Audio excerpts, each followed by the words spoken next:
Good afternoon. I understand that the only thing that stands between you and cocktail hour is my presentation, so I'm going to make this hopefully enjoyable.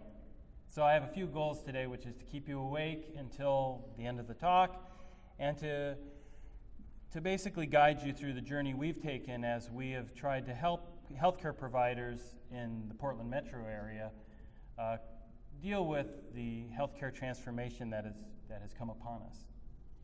So, without further ado, let me go forward. So a couple things I'll hit on is the Affordable Care Act and its impact. I'll briefly talk about that, identifying some of the gaps and opportunities we've come across and what we've invested in our journey, some of the key initiatives at the Portland IPA specific to helping physicians build medical homes, developing the medical neighborhood involving our specialist colleagues in this endeavor, and lastly, using those pieces as building blocks to developing a truly accountable organization for healthcare. And I will tell you that as we began to do this, a lot of the work we did started many years ago. Frankly, I think I would give the credit to some of my predecessors who were somewhat ahead of their time. But as things have turned out, I think we have found that much of what we've worked on has helped us prepare for this day. So Affordable Care's impact, as you all know, for patients, particularly in states where Medicaid, where the funds have been accepted, is greater access to health insurance and greater access to preventive health care. So for my patients, as a primary care physician, this has a daily impact. I just had a patient the other day tell me how happy he was that his colonoscopy would be covered. But then he said, well, that's probably the only good thing Obamacare has done for me. So I suspect maybe he's from Alabama originally, but we see this in day-to-day practice. And I think that for many of our patients with chronic illness, the fact that they're not excluded from health care coverage based on pre-existing conditions is another great boon to their health overall. It allows us as primary care doctors to focus on those issues. As opposed to the day and age when I used to have some of my patients who literally were surviving on medication samples and other things that I could do to help them. Along with this has come higher deductible health plans and more out-of-pocket costs for patients. And I think that has driven a certain degree of consumerism amongst patients. So now more than ever, I have people come to me and say, is there a value to doing this MRI? Or what should we do in terms of the further tests and diagnostics? Whereas 15, 20 years ago, I think patients were much more interested in ruling everything out and their health care insurance would cover it. So things are changing rapidly, and I think it goes towards both what us as healthcare providers see and also what our patients see. For providers, presumably there would be more volume of patients and less unreimbursed care. This has certainly been true for hospitals, who I think been generally winners in this. For providers, possibly less so because reimbursement rates certainly haven't gone up. The ACA supported new models of care, things like the patient-centered medical home and accountable care organizations, and that's having a significant influence on how physicians, how they feel they are part of this system. The endorsement of new payment methodologies, bundled payments, shared savings, has signaled a desire to move away from fee-for-service and towards a different way of paying.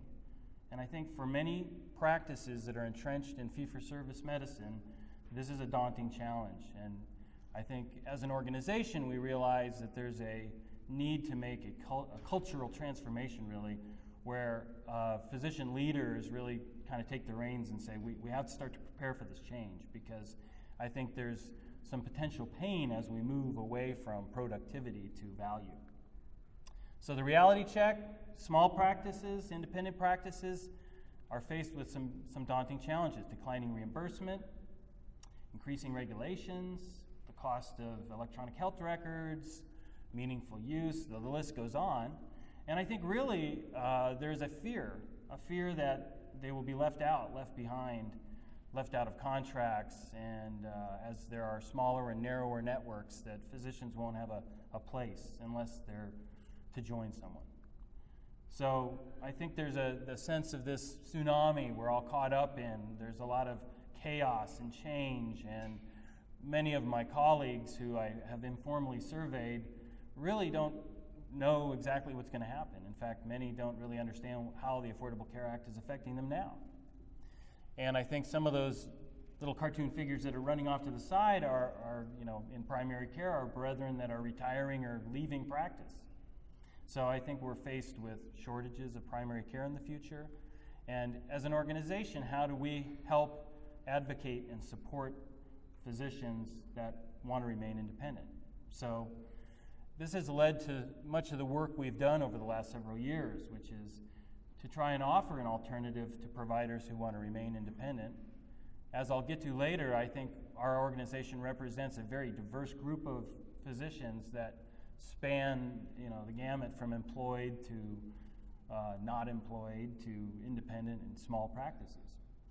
So how do we help them survive and thrive in this brave new world that we're faced with? So rather than being in the tsunami, we want to help support and have physicians ride the wave or figure out how to do so. And we become that surfboard that buoys them during these more difficult times. So in the last several years, we've viewed opportunity out of this chaos as the fact that market forces are really pushing providers to align with larger systems or hospitals or form integrated groups to achieve efficiencies, to share in the cost of infrastructure, to coordinate the care amongst each other. And of course, the Affordable Care Act allowed physicians to form these groups, ACOs, to begin negotiating value-based contracts. With this, we viewed that as an opportunity to bring doctors together in a more close-knit fashion to achieve goals. And really, in many ways, I think we have been forced to look at a lot of ways in which we do that. Is it through technology? Is it through simple communication? Is it through giving doctors different ways to work together?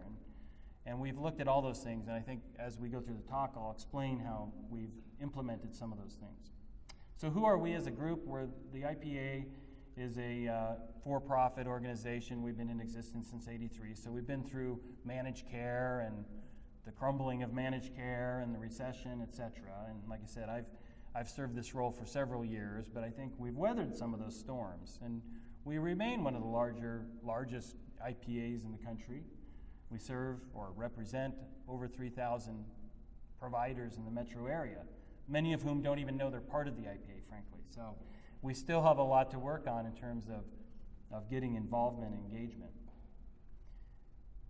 Our group includes many specialists representing all the usual specialties, primary care, and we're across hospital systems. We're across, like I said, we have physicians that are employed, who are not, hospitalists, CR, you name it. So it's both, on one hand, we have a wonderful group of people that have resources to bring to bear, but in engaging that wide group, that becomes the challenge.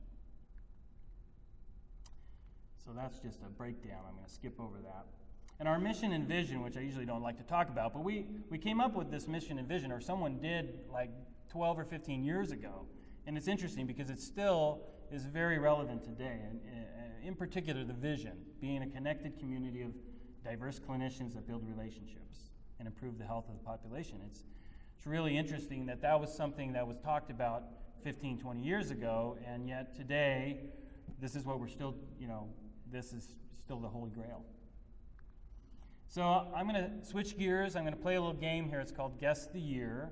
I'm going to present you with 2 clinical vignettes, and I want you to try just mentally or write down what year you think these things happened. So the first vignette, Mrs. Jones is a 52-year-old woman. She presents to her internist complaining of right upper quadrant pain, and after taking a history and physical, Dr. McBee, the internist, wheels the patient down the hall to Dr. Bovey and informs Dr. Bovey's receptionist that the patient needs to be seen, and without asking permission, he walks in, knocks on the exam room door to interrupt the surgeon. Dr. Bovey curses at Dr. McBee under his breath while tacitly agreeing to see the patient by virtue of not saying no. And he reminds Dr. McBee that he'll remember this favor the next time he needs an urgent medical consult, in the hospital for a patient with chest pain at midnight. So they agree to talk later after evening rounds in the doctor's lounge. Okay, so that's the first vignette. Second vignette, Mr. Smith, he's an 80-year-old man. He comes to the primary care office complaining of nausea, and the primary care doctor says, well, maybe this is something you've eaten. His daughter, who's accompanying him, thinks it might be the pain medication, to which the PCP asks, what pain medication? She says, well, the medicine the surgeon gave him when they discharged him from the hospital.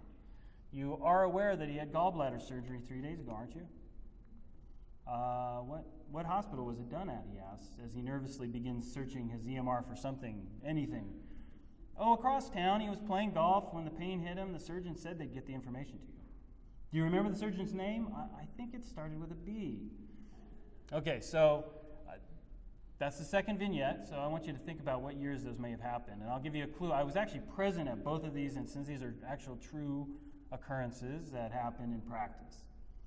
So the first was 1997, really not that long ago, but I was working with a physician who had been in practice for probably 30 years, was retiring, and was sort of mentoring me so I could get to know his patients. And this happened. It was truly a reflection, I think, of that generation of doctors. There was a collegiality, there was a familiarity, and let's face it, there were some things that we wouldn't do in this day and age. There were some inefficiencies, wheeling patients around, and I kept thinking, what's your other patient doing back in the clinic? But nonetheless, things got done in a certain way because of the way the systems were built. And the more recent example was actually me in 2012, sitting in an office feeling foolish as I was unaware my patient had had gallbladder surgery. Because despite all the advances in technology, I really hadn't received the information yet. So, what is it? How do we bring physicians together to talk, really, or communicate in ways that are helpful for patients? There's some theories as to why this doesn't happen. I think part of it is there's just more physicians in big metro areas. There are demands on our time. And frankly, we are kind of in silos. We work in a clinic. Primary care doesn't go to the hospital anymore, or not nearly as much. We don't see our, surgical brethren or the medical subspecialists in the hospital. And unfortunately, advancements in IT just haven't quite solved that whole problem, because despite the fact that we have wonderful systems, they just don't always talk to each other or do so in a timely fashion. So the question we asked was, how do we kind of regain some of the connectedness that affords our patients the best possible care? And I think that became one of our hedgehogs, if you will, one of our core questions we wanted to answer. So from that, we began to think about forming the medical neighborhood. 5 years ago, I used to think the patient-centered medical home was kind of a bunch of hooey. I thought, medical home, what is all this stuff? It's just medical care. I mean, let's get back to primary care here. But frankly, I think we've seen that there are changes that need to happen in the delivery of health care. And frankly, the medical neighborhood is sort of this idea of bringing together both primary care and specialists to do this type of work. We know that primary care physicians, at least in our area, have informal networks of specialists they refer to.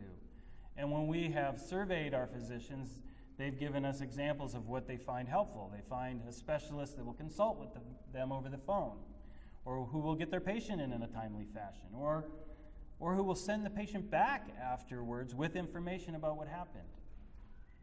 And lastly, that there are some shared values about what we find important for patient care. Those are key things that primary care doctors find they need in their specialists. And frankly, specialists often find what they need are very simple things like, I want the right information at the right time, and not too much and not too little. So we developed some goals of what we thought that could be, and we had some particular things we wanted to achieve. Obviously, we want to ultimately improve the outcomes associated with patient care and safety and satisfaction. And we want to reduce the redundancy of services and improve the efficiency through communication and collaboration. So we found that these are difficult things sometimes to measure easily, but in some ways we felt we needed to take action to begin to build some of this infrastructure. So seeing the trends, unsustainable increases in healthcare spending, the fact that more spending doesn't mean more quality, we felt a need to find, collect and provide actionable data to our physicians and start working on these things. I think it's important to, for our group to come to the realization that in the end, physicians would probably be the biggest and best drivers of change in the healthcare delivery system. And the fact is that we have to find ways to work together to do this. I think primary care specialists, employed, not employed, by themselves, they can do some good, but together I think there's a way where we can effectively help patients in our community get better health. So we've taken that action. I would just say, kudos to the board of directors at the IPA, the physicians who actually have basically taken funding and put it towards these programs and said, we think this is important work to do. And we've looked to those physicians for direction and input. And I am happy to say that we've had engagement from specialists and primary care alike. Has not always been easy, but I think we're moving ahead in ways that we didn't think we could before. So our journey includes several key kind of benchmarks that I'll go into briefly here. The first is one of our, it's called the Clinical Excellence Quality Initiative. We basically we leveraged our information technology expertise. Hong Cheng in the back is our IT director, and figured out how to interface with multiple different EMRs. In the Portland metro area, we have lots of EMRs. We don't have one single, at least not amongst independent physicians. So we figured out how to do that. And we leveraged, I guess you'd say, trust that they had in our group to advocate for them, to allow us to pull that information from their EMR.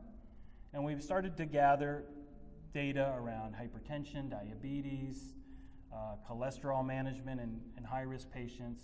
And we used that data and scrubbed it and gave it back to our physicians to use. For us, it was a learning opportunity. We never went out to say this was going to be a pay-for-performance program or something else that penalized our physicians. And I think we gained some trust in doing that.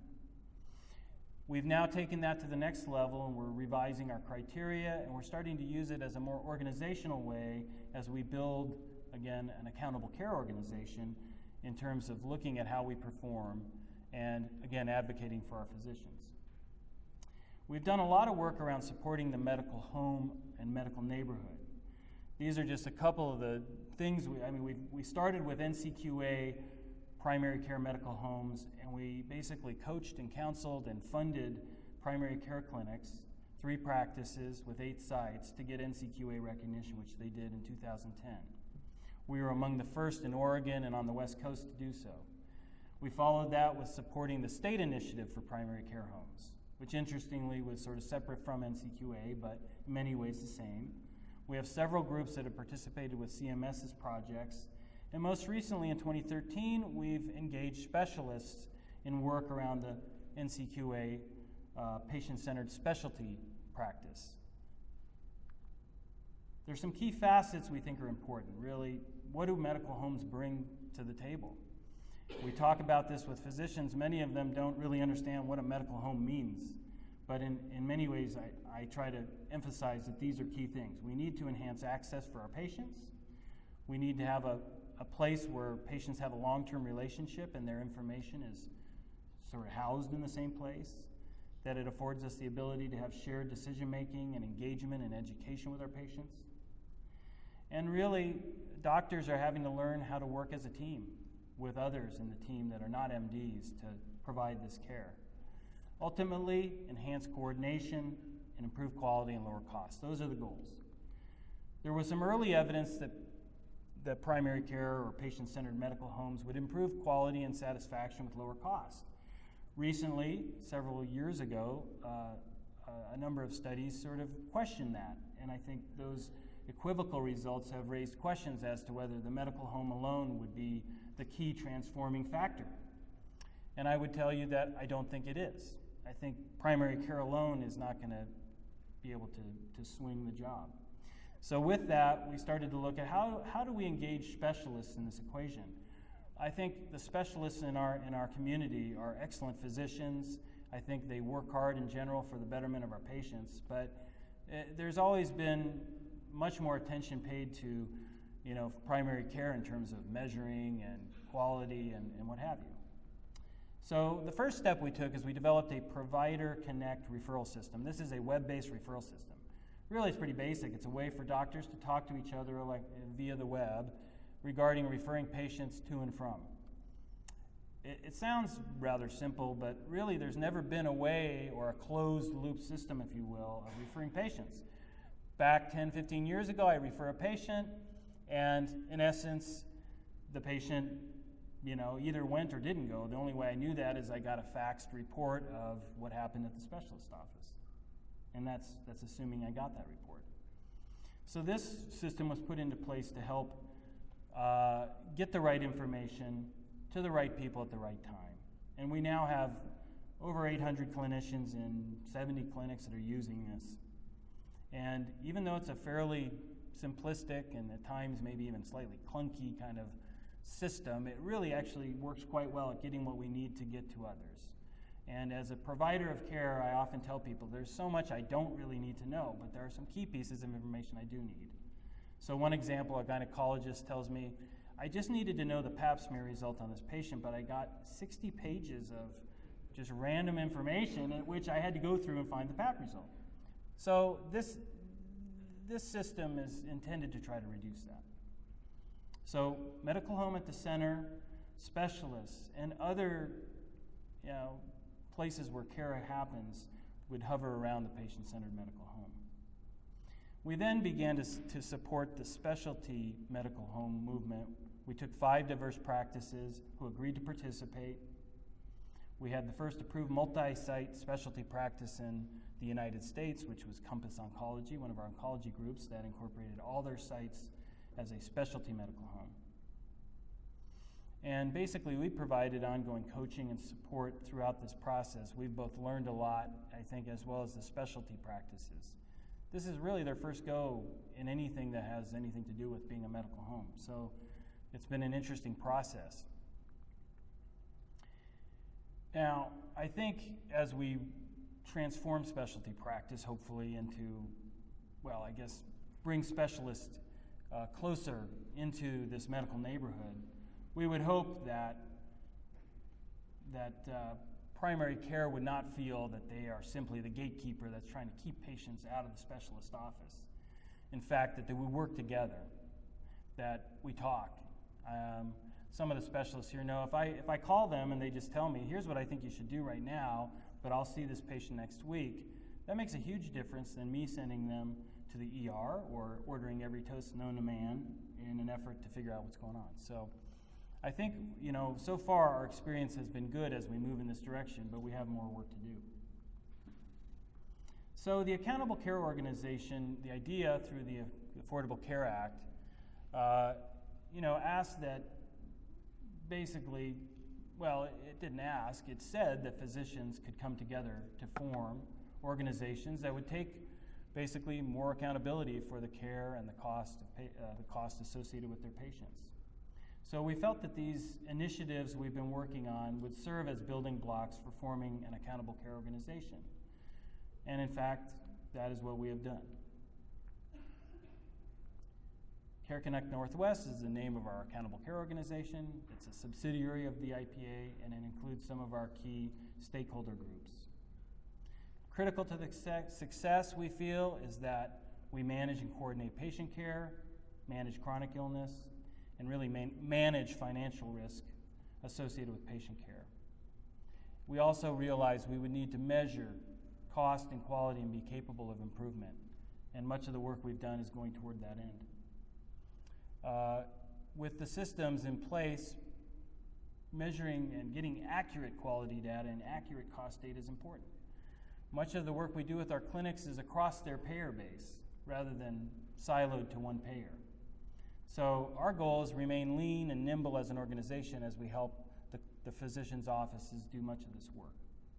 There's opportunities, I think some of them well known, prevention of chronic illness by early diagnosis, reducing emergency room utilization and hospitalization and readmissions.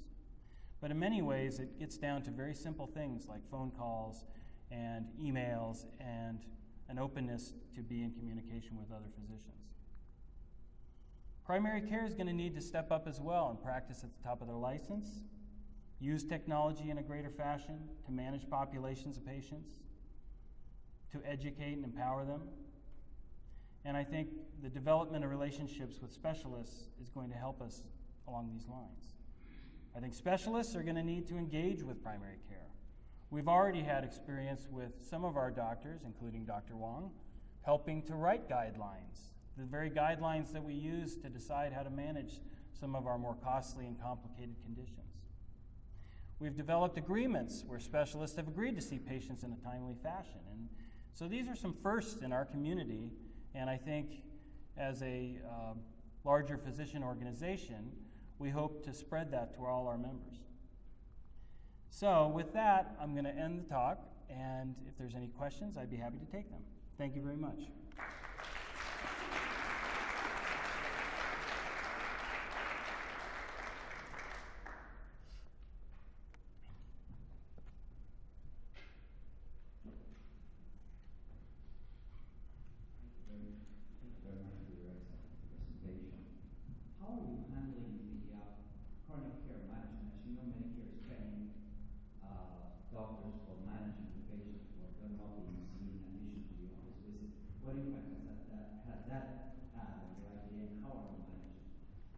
So that's a very good question. So managing chronic illness, I think, we understand that Medicare is offering payment for some of that management, and frankly, some of the commercial carriers are also providing extra payment for the management of chronic illness. I think ways in which we're trying to help is to provide data and information to our physicians around their patients with chronic illness. So initially, that began with an ability to provide registries and other things that some EHRs didn't provide. I think now that has become less of a need, and now I think we're looking at helping physicians understand where there are gaps in the care of certain conditions like diabetes or hypertension, and basically leveraging our ability to use technology to bring that information to the doctor at the practice level. Thank you very much.